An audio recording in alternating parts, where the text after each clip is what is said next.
Thank you for pressing play. Your presence here brings joy to my heart. Hello, YouTube friends. Join us as we unravel the mysteries surrounding Little Nightingale the Crier. Little Nightingale the Crier, Palestinian Arabic, Blebl, is-sayyah, is a Palestinian Arab folktale collected by scholars Ibrahim, Muhawi and Sharif Kanaana. It is related to the theme of the calumniated wife and classified in the International Aarne-Thompson-Uther Index as Type ATU 707, the Three Golden Children. In the following segment, we'll be examining origins in greater detail.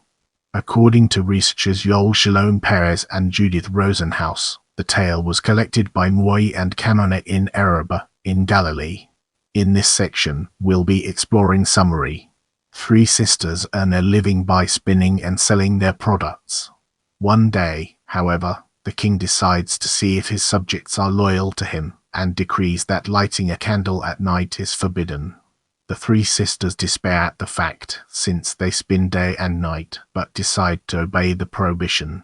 The elder sister then hopes for the king to pass by their house and to have him wed her to his baker so she can have bread. The middle one makes the same vow and hopes to marry the king's cook to have food, and the third and youngest sister makes a vow to marry the king's son and promises to give birth to three children, Aladdin, Bahodin and Amziza, who, if she smiles, the sun will shine when it is raining, and if she cries, it will rain when it is sunny.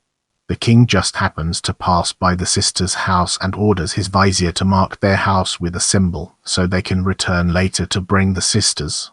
It happens so, and the three women are brought to his presence, where they reiterate their wishes.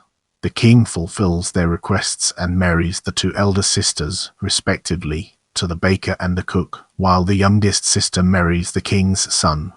Driven by jealousy of their cadet's fortune, they bribe the midwife to replace the first child for a puppy, while they cast the baby in a box into the river. The box with the baby washes ashore on a distant orchard and is found by an old couple. A similar fate befalls the princess's second and third child, who are replaced, respectively, by a kitten and a stone, cast in the sea in a box and saved by the same old couple. Deceived by his sisters-in-law, the king's son deserts his wife. Meanwhile, the three children are raised by the old couple until their deaths. Now alone in the world, the three siblings move out to his father's city and buy a plot of land just across from the palace and build there a palace. The siblings' aunts realize the three siblings are their nephews and hire an old crone to pay them a visit. The old crone peddles her wares in front of their palace and Amziza invites her in. The old crone compliments her beautiful palace, but it is missing the bird called Little Nightingale the Crier. The old crone goes away and Amziza cries. Her brothers notice that the weather has changed and race to see their sister. She explains that she wants the Little Nightingale the Crier, and her elder brother offers to get it, giving Bahodin a ring as token of life and warning him to seek him if the ring tightens around his finger. Aladdin rides on until he meets a ghoul, who directs him to his brother. The second ghoul directs him to his sister, a female ghoul who is grinding salt, and advises him to taste the salt and to suckle her breasts. Aladdin follows the ghoul's instructions and manages to have the ghoul take her in as a son. Aladdin tells her about his quest for Little Nightingale the Crier, and the ghoul says her sons can help him. The ghoul's lame son offers to take him, and advises the human to approach the bird, which will begin to talk, but Aladdin must not reply. Aladdin is brought to the bird's orchard, which perches on a tree and begins to talk. The youth remains quiet and does not answer the bird a first time, but replies after the bird talks again. The animal blows on Aladdin and he becomes a stone. Bahodin senses something wrong with his elder brothers and follows the same trail as him, passing by the three ghouls and reaching the bird's orchard. Once again, Bahodin talks to the bird and it turns the boy into stone. Finally, Amziza sees that Bahodin's ring has tightened around her finger, disguises herself in male clothes and goes to the road of the ghouls. With the ghouls' advice, she arrives at the bird's orchard. The bird begins to talk to her, but Amziza keeps quiet. After 3 times, the bird returns to its cage, and Amziza captures it inside it. The bird begs to be released, but the girl orders the animal to revert the spell on her brothers. The bird tells her to pick up some dirt and to press it on the stones. Amziza obeys the bird and smears the dirt on the stones, restoring her brothers to life, as well as many others. Amziza and her brothers return home and hang the bird's cage in their palace. Now back to their routine, the Aladdin and Bahodin go back to frequenting the city's coffee houses. One day, they meet their father and invite him for dinner at their palace. Little Nightingale the Crier advises the siblings to serve a dish of carrots with the fruits. The king eats with the siblings, who bid the bird to come eat with them. The bird declines, and mocks the king for believing that a woman can give birth to a puppy, a kitten and a stone. The king is taken aback by the bird's reply, and asks it to speak again. The bird repeats the same words, and reveals that Aladdin, Bahodin and Amziza are his children. The king brings in the midwife, who is forced to reveal the whole truth, and he punishes her and the envious sister by burning them in a pyre and scattering their ashes.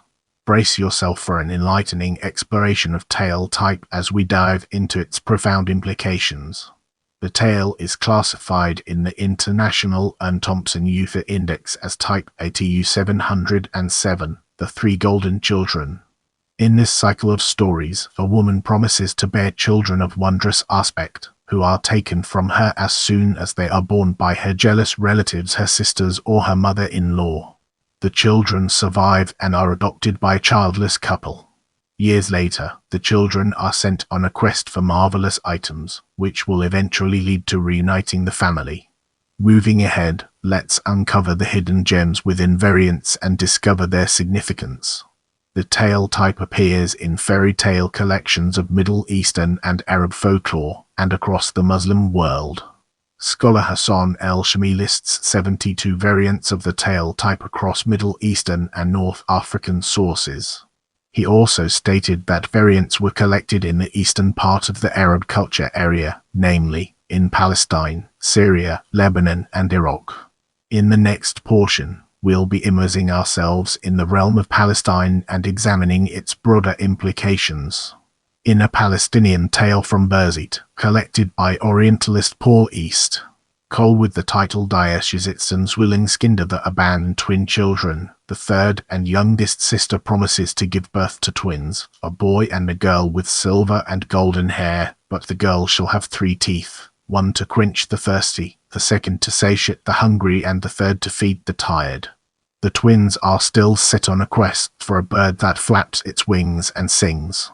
In a tale titled Dancing Jasmine, Singing Water or the Jasmine Key Dance, Ulski Chant, at Louis Sauvis the jasmine that dances, the water that sings, and the clever bird, 3 poor sisters earn their living by making candles. One day, the king and his vizier just happen to pass by their house. When they overhear their conversation, the elder sister claims she can bake a cake to feed the whole army, the middle sister that she can make a candle large enough to illuminate the whole palace, and the youngest promises to bear him twins, a boy brave and strong enough to defeat a whole army and a girl with hair of gold and hair of silver. The king brings the girls to the palace and marries the elder, who dismisses her boast and divorces her. He then marries the middle sister, who also dismisses hers. Lastly, he divorces the middle sister and marries the youngest, who gets pregnant and gives birth to her wondrous twins, both more beautiful than the sun and the moon. The jealous sisters bribe the midwife to replace the twins for puppies and throw the twins in a basket in the water. A fisherman finds the twins and rescues them. His wife names them Shams the boy and Kama the girl. They grow up together, and the tale explains that whenever the girl is sad, it begins to rain, and whenever she is happy, the sun shines. After their adoptive parents die, the twins move out to the king's city and build a house for themselves. One day, the jealous ants learn of their survival and pay them a visit. They tell Kama her garden is beautiful, but lacks the dancing jasmine tree that spreads scents. Next, they convince her to send her brother for the singing water that produces melodies with its flowing, and finally for the wise bird. Shams goes in search of the objects and is helped by a jinn and her family. After Shams brings the wise bird back, it begins to repeat a verse about the king having children. The king passes by the twins' house and notices the beautiful objects in their garden when the bird repeats its verses. After listening to the bird's words, he notices the twins are his children and goes to punish his sisters-in-law. In this part of the video, we'll be delving deeper into Israel and analyzing its key components. According to an early analysis by Israeli folklorist, the Israel Folktale Archive IFA contained at first two variants of the tale type, one from a Yemeni source and another from a Turkish source. A later study by scholar listed 7 variants in the Jewish Oriental Tale corpus. Author Penina Shram published an Israeli tale titled Children of the King. 3 sisters live together who are skilled weavers, but the youngest has the best craftsmanship. One night, they rest and talk about their king who is ready to choose a wife, and boast about their skills. The eldest claims she can weave a tapestry to cover the walls of the palace, the middle one that she can sew a tent to cover the entire army, and the youngest that she will bear 3 children, 2 boys and a girl, unlike the world has ever seen. The king, who was passing by, overhears their conversation and sends for them the next morning.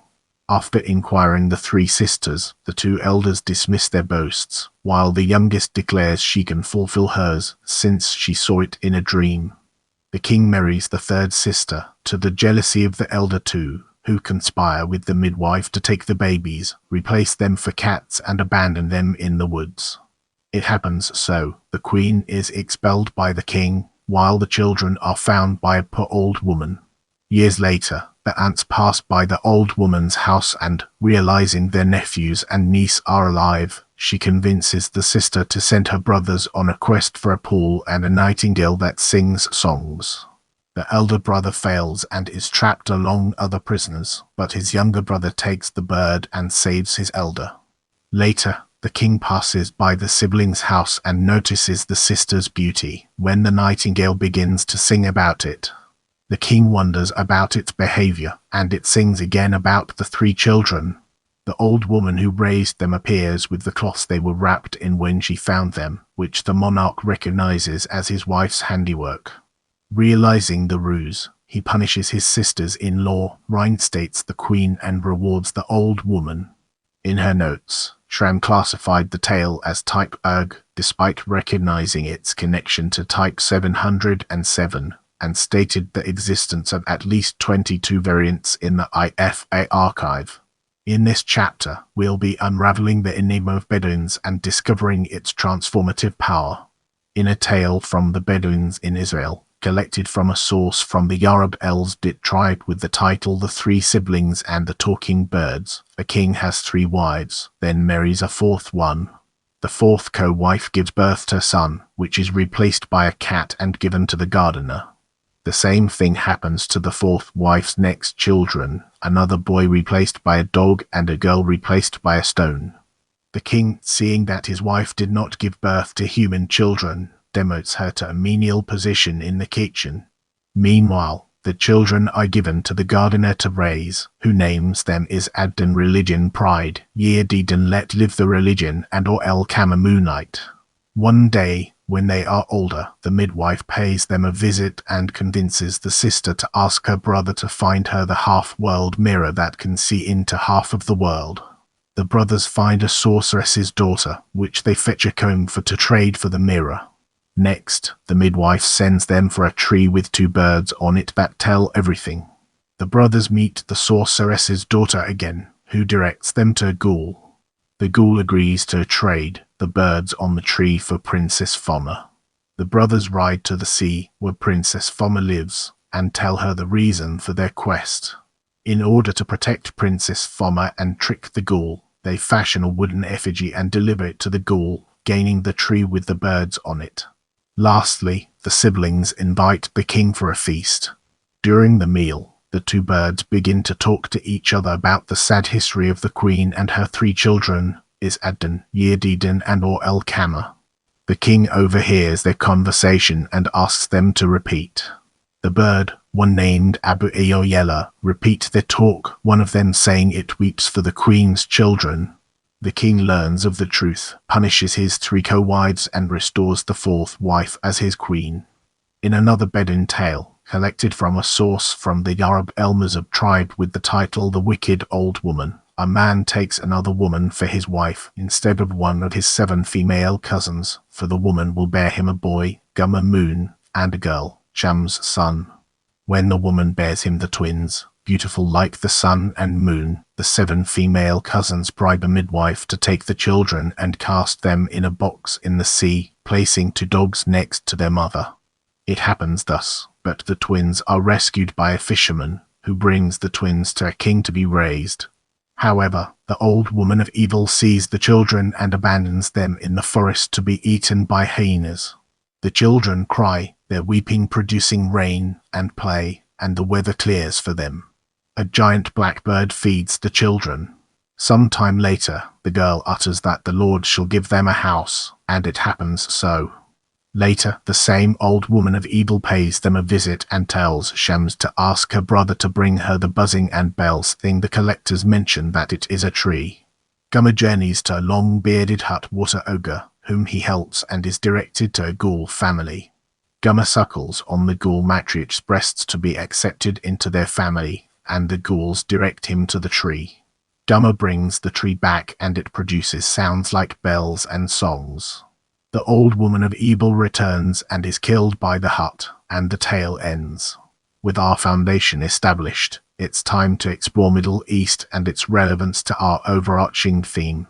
According to scholars and Richard van Leeuwen, apart from the tale The Sisters Envious of Their Cadet, the compilation The Arabian Nights contains a second variant titled Abnayan and Abnayatain, part of the frame story The Tale of the Sultan of Yemen and his 3 sons, The Tale of the King of Al-Yemen and his 3 sons. The tale is divided into 2 parts. The tale of the father's generation falls under tale type ATU 613, Truth and Falsehood. The son's generation follows type ATU 707. In the second part, Abnayan marries a princess and is declared king. His sisters-in-law take their male nephews as soon as they are born and cast them in the water, but they are saved by the gardener. Abnayan's wife gives birth to her 3rd child, a daughter, whom they raise together. When the girl attains marriageable age, she begins to take a keen interest in the gardener's adopted sons, which leads to the truth being exposed. A 3rd version present in the Arabian Nights is the tale of the Sultan and his sons and the enchanting bird, a fragmentary version that focuses on the quest for the bird with petrifying powers. In an Arab variant, the emperor and the 3 girls, 3 poor weaving sisters, work late at night by candlelight when the prince comes and spies on them. He overhears the oldest boasting that she would weave a carpet for the entire army to sit, the middle one that she would cook enough food to feed his army, and the youngest that she would bear a bar of gold and a bar of silver. The prince summons them to his presence, and the youngest explains she meant a son gold and a daughter silver. Her sisters replace them for puppies, and she is banished from the palace. The twins are found by a fisherman. In this version, the prince simply meets the twins while walking through the city and remarries his own wife, without knowing it at first. In a Middle Eastern tale titled The Forsaken Queen, 3 sisters live in a kingdom by the sea and earn their living by selling the woolen articles they sew and weave at night. However, the local king forbids lighting lamps at night to protect the kingdom from pirates' night raids. One night, the king and his prime minister disguise themselves and mingle with the people, finding the only illuminated house in the city, the 3 sisters. They spy on their conversation. The elder sisters wish to marry the king's baker and cook, respectively, to have access to good food, while the youngest says she dreams of marrying the king and promises to bear him twins, a boy with half of his hair of gold and the other of silver, and a girl whose laugh can make the sun shine and whose sadness makes the rain come. The next morning, the king sends for the 3 sisters and scolds them for disobeying the royal decree, but fulfills their marriage wishes, the youngest sister, named Razan, marrying the king. However, the monarch gives her an ultimatum: either she gives birth to her promised twins and live in luxury and comfort, or, failing that, she will be banished to a secluded house. Fortunately, Razan does give birth to her twins, to the chagrin of the king's two co-wives, who take the children and cast them in the river in a basket, and place little animals in the cradle. The twins are saved by the gardener and given the names Firaz the boy and Manal the girl. They later decide to see the world and sail on a raft that is found by a seaman who is in reality a disguised king of fairies, who takes the twins as their own and raises them.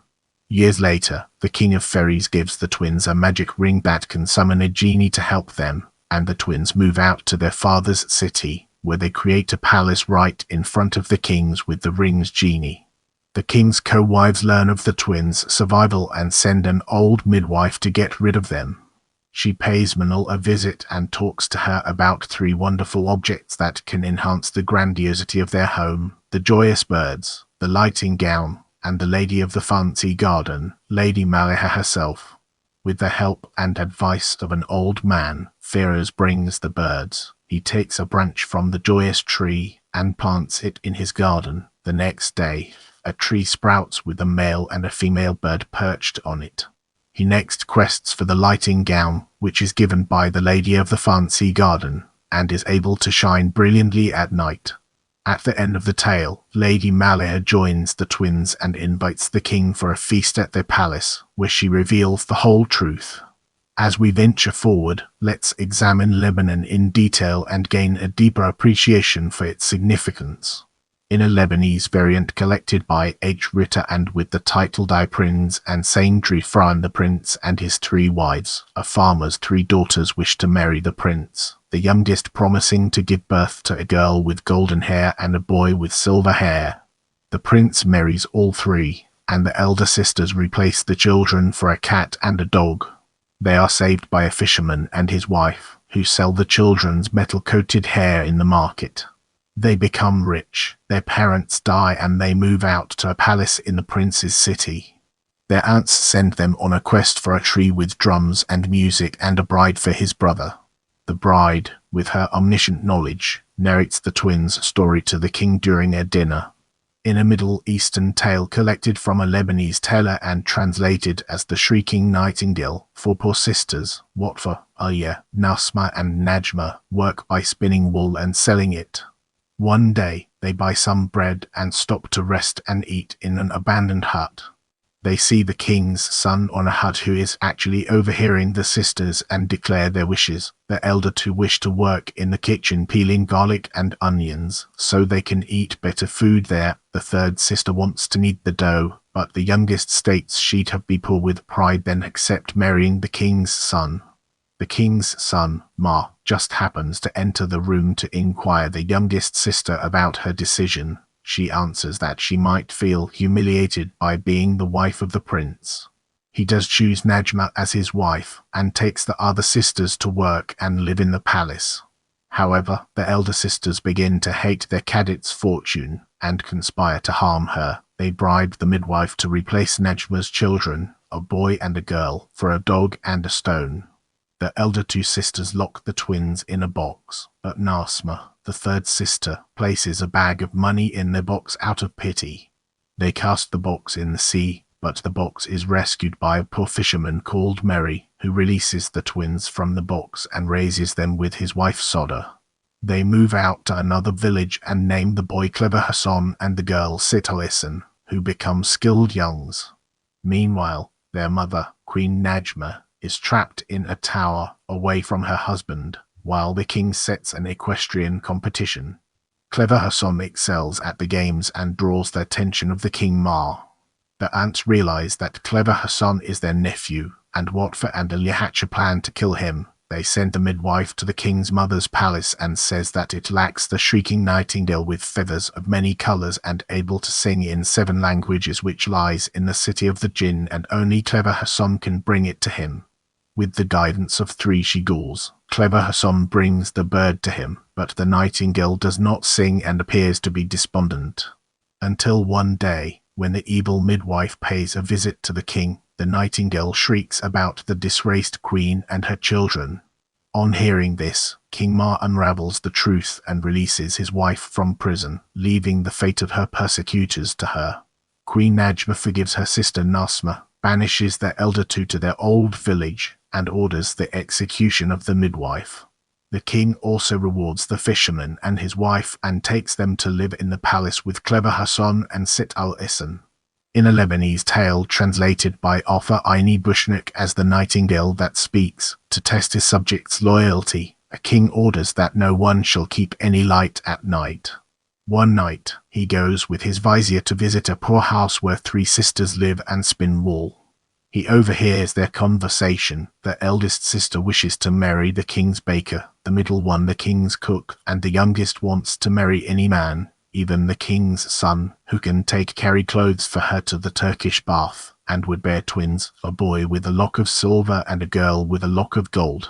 The king takes them to the palace and marries them to their husbands of choice. Despite living in the palace, the elder sisters begin to nurture envy towards their cadet, and plot against her when the king's son departs for war. When their sister gives birth to her twins, the elder sister replaced them for a kitten and a puppy, placed the twins in a wicker basket and cast them in the water. The wicker basket is found by a gardener. The man and his wife raise the twins until they die, and the twins live in the gardener's house. One day, one of their aunts recognizes them and sends the old midwife to their house. The midwife tells the twin sister about the Blebl is-sayyah, the nightingale that speaks. The twin sister asks her brother to bring it to her. The twin brother, with the help of a ghoul, takes part in a chain of quests. To get the nightingale, he has to find the rice-bearing tree. To get the tree, he has to find the daughter of the king of the far city. The twin brother takes the objects and the princess with him back to his sister, and he marries the princess. One day, the king, their father, visits their house to see the wondrous items, the bird and the tree, and the bird sings a song about how ridiculous it is that a human woman gave birth to animals. In the upcoming section, we'll be dissecting Syria and exploring its implications in greater detail. In a Syrian variant from Cha'abin, collected by Eugen Prim and Albert Sassin, says, the king of grasshoppers has 3 wives, but no children yet. The third wife, also the youngest, gives birth to a boy and a girl, who are replaced for cats and thrown in the water. They are rescued by a fisherman and his wife, and whenever they are bathed, gold and silver appear in the bathwater. One day, when the brother is insulted for not knowing his true parentage, he leaves his adopted parents with his sister. They then move to a hut near the king's residence, which they demolish and build a palace. The brother is the one to reveal the whole truth to his father, the king. In a Syrian tale collected by Uker with the title Daidrij Western, the 3 sisters, one night, 3 sisters confess their innermost desires. The eldest wants to marry the king's cook to eat the best dishes, the middle one the king's pastry maker to eat the finest sweets, and the youngest the king himself, for she wants to bear him a brave and clever son. The king overhears their talk and summons them the next morning to his palace. The king marries the youngest, to the sisters' jealousy. When their sister gives birth to twins, a boy and a girl, they cast the children in a box in the river and tell the king the babies were stillborn. The box is saved by a childless sheik, who adopts the twins and names them Jamal the boy and Jamila the girl. Years later, when the sheik dies, their jealous aunts send them for the silver water, the golden tree and the truth-telling peacock, located in the Mountain of Wonders. In the next segment, we'll be exploring Iraq and its implications for our subject matter.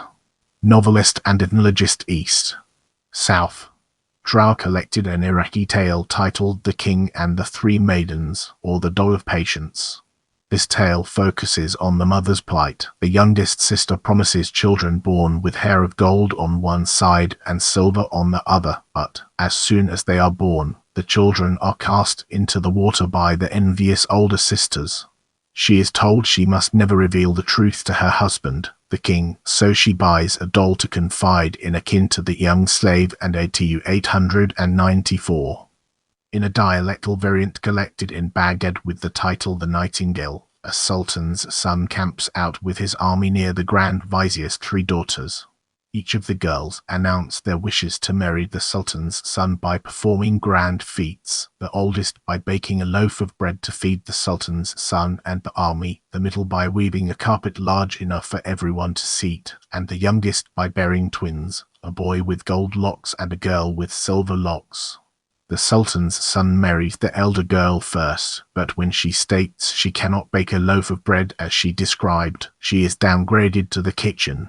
The same happens to the second sister. When the third sister does bear her twins, her sisters replace the children for puppies and throw them in the river. The twins are saved by a fisherman and his wife. Whenever they bathe the twins, a bar of gold and a bar of silver appear.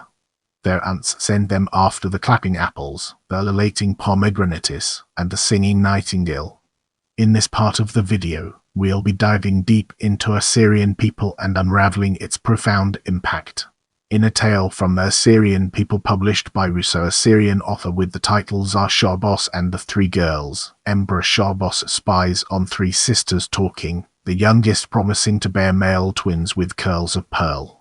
After their birth, the sisters replace them for puppies and puts them in the water in a box. Both boys are saved by a miller. When they are 9 years old, they wreck their adoptive father's mill and decide to leave home. They settle in a house in the wood that belonged to their biological father, Sharbos. One of his messengers scolds the boys and orders them to appear at the king's presence. They pass by a woman and do not spit on her. The twins wonder why she is in a sorry state, and a jet of milk from her breasts enters their mouths.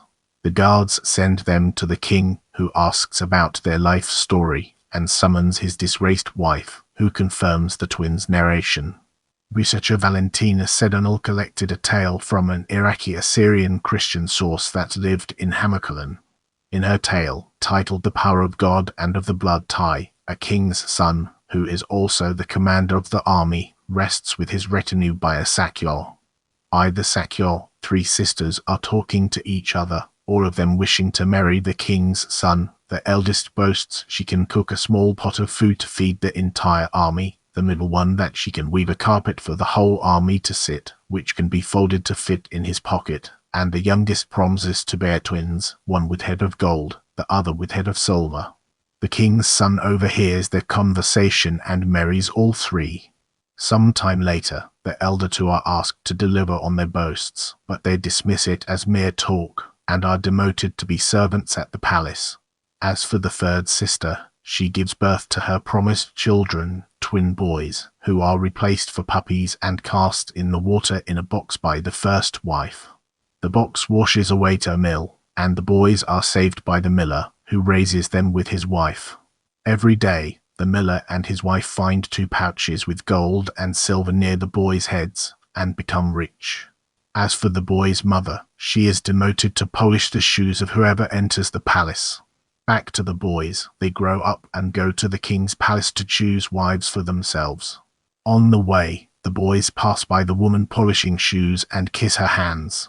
They enter the palace and meet the king and the king's daughters, whom they treat as sisters. At the end of the tale, the eldest wife, on her deathbed, reveals her secret to the king, who reconciles with the third wife and brings her sons to live with them. In the following section, we'll be immersing ourselves in the captivating world of Saudi Arabia. As part of fieldwork in Jizan region, researcher Walid Ahmed Himli collected in 2008 a tale from 88-year-old Telenima Amshanak. In her tale, titled El Bulbul el-Sayyah, the Singing Nightingale or the Warbler Nightingale, a king is going to the Hajj and tells his mother to look after his pregnant wife. The wife gives birth to beautiful twins, a boy and a girl, who are taken from her by the queen mother and cast in the water in a box. The twins are saved by a fisherman and his wife, who give the boy a magical ring. Years later, the queen mother visits the twins and convinces the girl to ask her brother for a flowing river beside their palace, fragrant roses and a singing nightingale, which the brother obtains by using the magic ring to wish for them. Lastly, the boy searches for the China girl as his bride, and goes on a journey to find her. Himli also indicates that the tale type is widely reported, various parts of Saudi Arabia. Leave a comment below and let me know what you thought of this video.